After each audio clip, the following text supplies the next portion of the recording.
Η Ελλάδα έκανε σήμερα ένα ακόμα αποφασιστικό βήμα εξόδου από την κρίση. Μετά το πρωτογενές πλεόνασμα, που κανείς δεν περίμενε ότι θα πετυχαίναμε φέτος, μετά τη διανομή του πλεονάσματος, που θα δοθεί σε ένα μήνα και θα προσφέρει ανακούφιση σε 1 εκατομμύριο συμπολίτες μας, σήμερα βγήκαμε στις διεθνείς αγορές.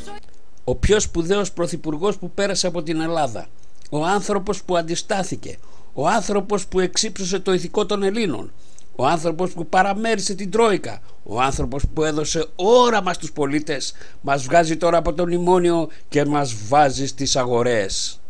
Σαμαρά, μπορείς. Τραβάω το κανάλι, δεν μπορούμε να βρούμε δουλειά.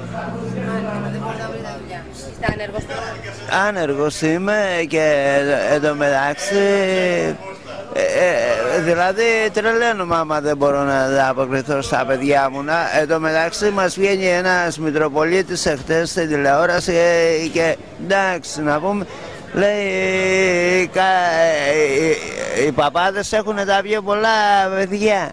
Αλλά αυτοί εντάξει θα συντηρούν, με πεθαίνει κανένας, ανασταίνεται κανένας. Εμείς... Πόσο καιρό είστε άνεργος? Είμαι κανένα 8 χρόνια. 8 χρόνια άνεργος? Ναι, με 4 παιδιά.